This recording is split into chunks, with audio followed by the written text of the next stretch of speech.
That Buffalo Bills game, okay? You remember this. And I don't know if you want to tell this story or not, and I hope you do.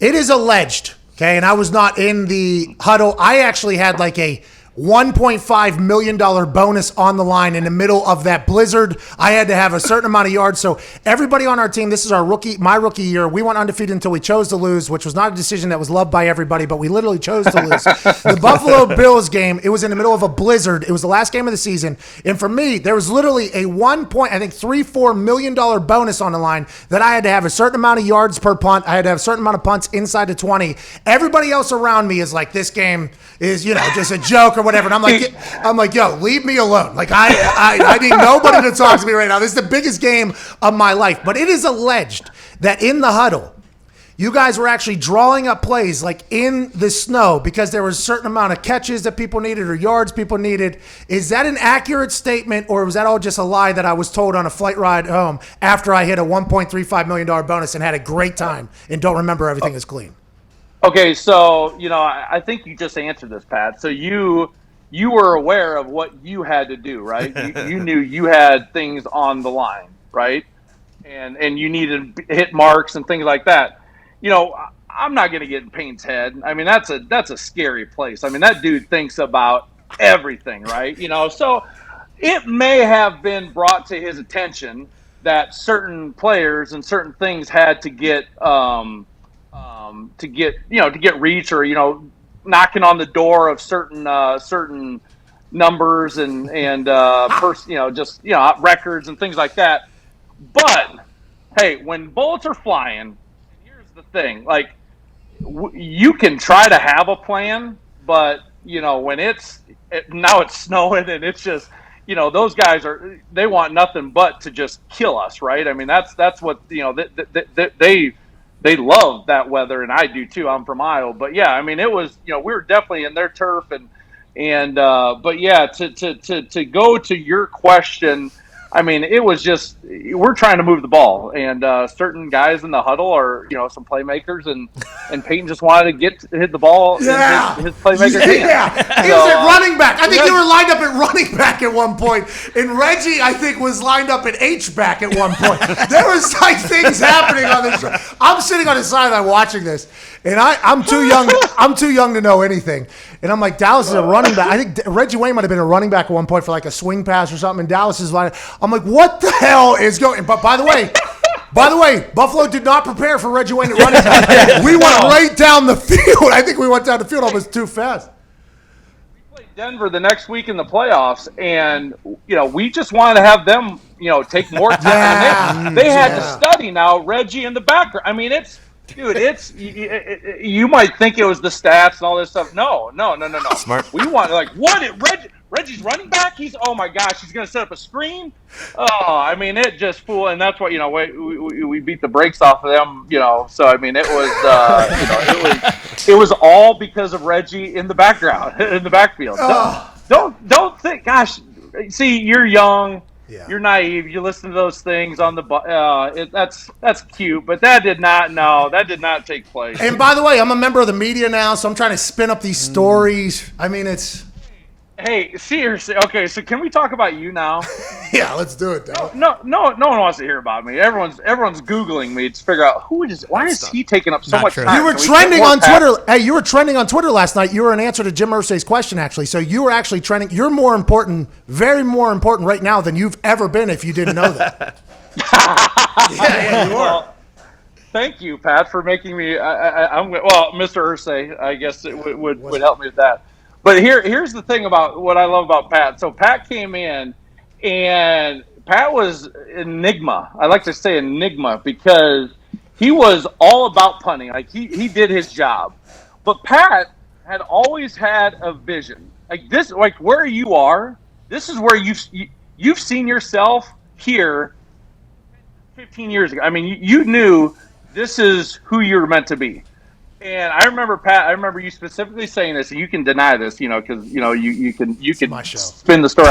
You're like, Dallas, I just want to make $5 million, and then I'm out, and I'm gonna go, and I'm gonna do. I don't know if it was acting or like the media. I was gonna have my own show. I mean, you're doing this in your apartment to probably some Pike High School kids. You probably had like a Facebook page or something, and like, I mean, you're selling your T-shirts, dude. You are a hustler, a worker, and I say all that stuff in the most positive and respectful way. I mean, dude, you have a vision and you go for it, and that's why I've always loved you and I've always respected you, because you just see it and you go for it, and that's a gift, and you're doing exactly what you're supposed to do.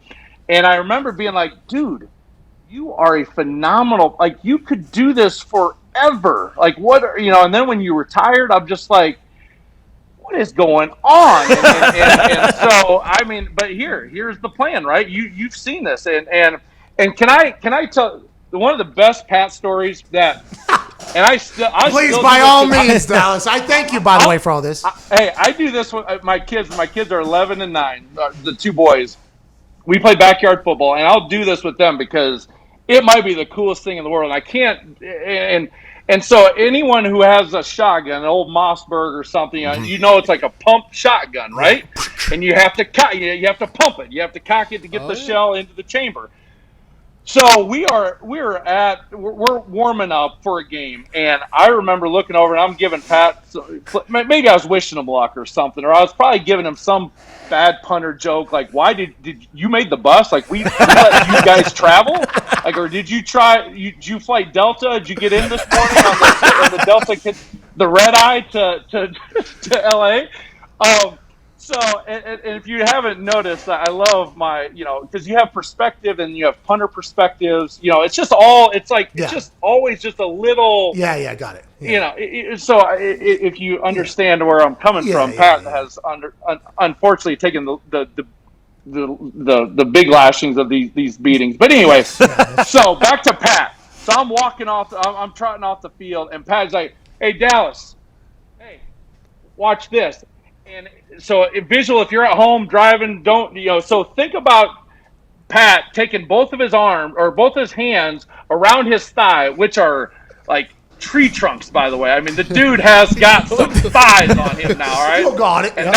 And that, sir, has paid the bills. Yeah. And so he takes he put both of his hands around his thigh, and he boom, and he just he's like, and he makes that noise. He goes, like he's cocking his thigh. And he gets the ball, and then he just sends this skyrocketing. And forever, I'm like, that is the coolest dude ever. And it's like he just went so high as a punter can go in my book, like to like just like full respect. And it was the coolest. So now, like when I kick the ball out in the backyard, I'll do that with the kids. Like, you got to cock it, right? Ready? And it was the cool. And so I thought you would like do that in a game. I thought we were gonna do this as like your finishing move for like a wrestler, and bring all this stuff in, and he never coined it. I mean, dude, if you I would love to know. And by the way, I do remember this interaction, and I do remember immediately after doing that, have to be like, all right, I have to bomb this one. Like for the moment, for the story, like I have to bomb this. The thought of me though, and I think this is something that is pretty cool that nobody really knows about Dallas, because Dallas, you retired and just disappeared, literally moved into like, I don't know, 700-acre farm in the middle of Iowa with maybe no phone service. I don't even know what the hell happened. But you just like we just got internet last year. Hey!